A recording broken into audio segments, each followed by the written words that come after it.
जय हिंद दोस्तों। कितने लीगल नोटिस आने के बाद बैंक कोर्ट में केस करेगा? कितने लीगल नोटिस आने के बाद आपके ऊपर कोई कानूनी कार्रवाई होगी, आपको पुलिस पकड़ के ले जाएगी, आपके ऊपर एफआईआर होगी? बहुत सारे भाइयों का सवाल है कि भाई साहब मेरा अभी दूसरा मंथ चल रहा है, तीसरा मंथ चल रहा है, चौथा मंथ चल रहा है जी, मेरे को तो लोन दिए 1 साल हो चुका है, ठीक है। अब मेरे पास लीगल नोटिस आ रहे हैं, मेरे ऊपर केस कब तक हो जाएगा? अगर मेरे पे केस होगा तो मुझे क्या क्या करना होगा, क्या क्या चीज़ें नहीं करनी होंगी? वो बहुत डरे हुए हैं कि मेरे को अब पुलिस तो पकड़ने कहीं नहीं आ जाएगी, मैंने एड्रेस चेंज कर लिया है तो क्या क्या चीज़ें होंगी। अब A to Z मैं इस वीडियो के अंदर आपकी सारी परेशानियां दूर करने वाला हूँ। A to Z आपको सारी चीज़ें इस वीडियो के अंदर बताने वाला हूँ कि क्या क्या चीज़ें आपके साथ हो सकती है, क्या क्या चीज़ें आपके साथ नहीं हो सकती, कितने लीगल नोटिस आने पर क्या करना है, कौन से लीगल नोटिस आने पर ये करना है, कौन से लीगल नोटिस आने पर ये करना है।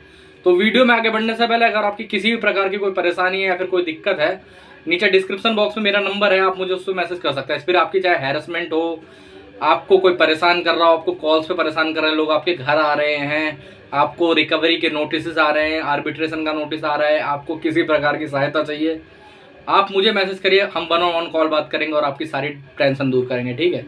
चलिए आगे बढ़ते हैं वीडियो में। तो दोस्तों, कितने लीगल नोटिस आने के बाद केस होगा, ठीक है। तो ये एक सही में बेतुका सवाल है। जी हाँ, अब मैं बताता हूँ क्यों, ठीक है।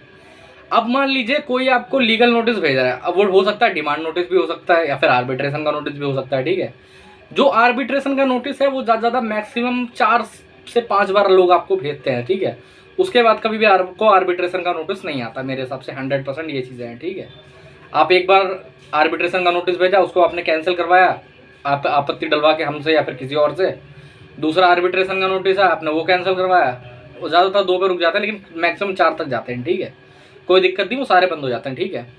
अब भेजने को तो वो महीने के 10-10 डिमांड नोटिस भी भेज सकते हैं, लेकिन डिमांड नोटिस कोई मैटर नहीं करता, ठीक है। डिमांड नोटिस एक ऐसा नोटिस है कि अगर वो आपके पास आ रहा है तो आप उसे फाड़ सकते हैं, या फिर हाँ, अगर आपको लीगली नहीं फाड़ना, आपको बोलना कि भाई इस नोटिस का भी रिप्लाई देना है, तो हम उसका भी रिप्लाई लिखवा देंगे। वो डिमांड नोटिस आगे चल के काम आता है, जब ECS का केस वगैरह होता है ना आप पे, तब आप दिखा देते कि जी मैंने तो इन पर बोला था, मैंने तो इनके डिमांड नोटिस का जवाब दिया था। ये चीज़ें हैं, ठीक है। अब इन सब के बीच में पुलिस आपको पकड़ेगी। पुलिस आपको कब पकड़ेगी? तो जी, पुलिस आपको कभी भी नहीं पकड़ेगी, चाहे आप पे 1 नोटिस आए, 10 नोटिस आए। और पहली बात तो, अगर आपको नोटिस आ रहे हैं तो आपको चिंता लेने की कोई ज़रूरत नहीं है, ठीक है।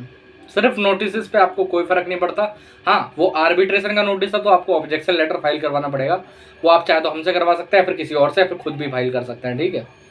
हाँ, अगर वो आपको डिमांड नोटिस भेज रहे हैं, आपको कोई टेंशन लेने की जरूरत नहीं। यहाँ तक कि अगर वो आपको सेक्शन 25 ECS केस या चेक बाउंस का नोटिस भेज रहे हैं तो आपको टेंशन लेने की कोई भी ज़रूरत नहीं है।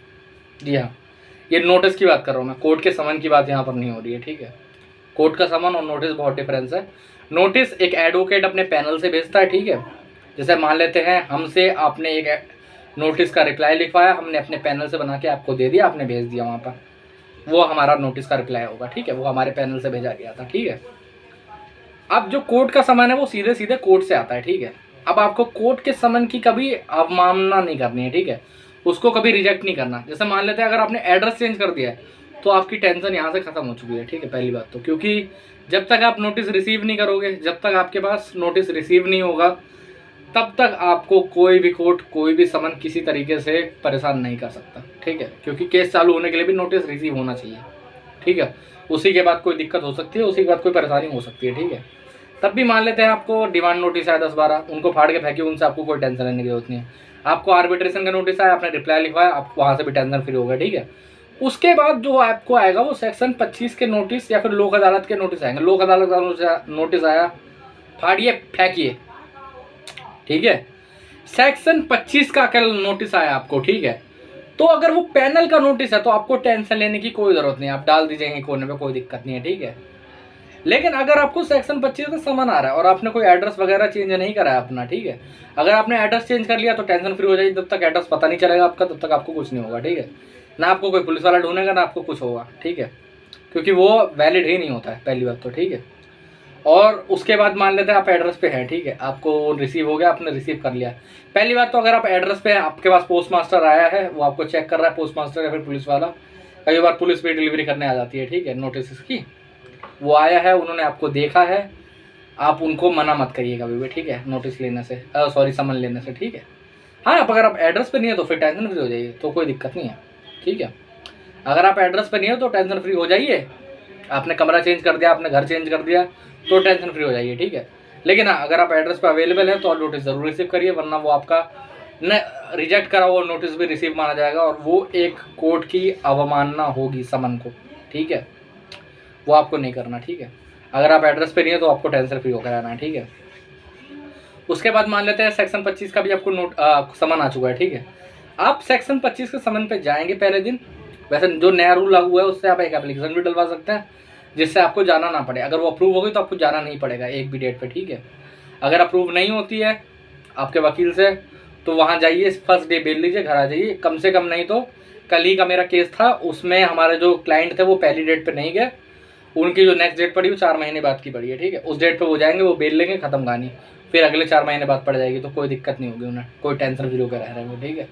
तो जी यही है, किसी भी प्रकार की अगर आप नोटिस को वो करते हैं या फिर किसी भी प्रकार की आपको वो करते किसी भी प्रकार से आप नोटिस का रिप्लाई नहीं देते हैं, सिर्फ आर्बिट्रेशन का नोटिस छोड़ के, समन की बात नहीं कर रहा हूँ मैं यहाँ पर, ठीक है। आर्बिट्रेशन का नोटिस छोड़ के आप किसी भी नोटिस का रिप्लाई नहीं करते हैं तो आपको किसी भी प्रकार की कोई भी कानूनी कार्रवाई आप पे नहीं होगी, आप पे कोई केस नहीं होगा, आप पे कोई एफआईआर नहीं होगी। हाँ, लेकिन अगर आप कोर्ट का जो समन आया है उसको घर पे बैठ के रिसीव नहीं कर रहे हैं, मतलब मान लेते आप घर पे नहीं है, आप उस एड्रेस पे है ही नहीं, तो रिसीव मत करिए, कोई बात नहीं है, आपको करने की कोई जरूरत नहीं है क्योंकि आप है ही नहीं, ठीक है। अगर आप वहाँ पर है और आप तब भी रिजेक्ट कर रहे हैं तो फिर वो कोर्ट की अवमानना होगी और उसके लिए आपको 14 दिन की न्यायिक हिरासत में जाना पड़ सकता है। लेकिन ये भी नहीं होगा अगर आप घर पे भी रह रहे हैं, वो नोटिस पहले दिन वो समन पहले दिन रिसीव करिए, वहाँ जाइए, वहाँ जाके एक दिन पहले जाके वकील करिए, आपकी जो जमानत है वो मुश्किल से मुश्किल 3 से 4 हज़ार रुपये में हो जाएगी। अब पूछेंगे कैसे, ठीक है। कई लोग ये भी बोलते हैं नहीं बेल बॉन्ड ही लग जाएगा 5 से 10 हज़ार रुपये, तो कैसे होगा? ऐसा कुछ नहीं है, ठीक है।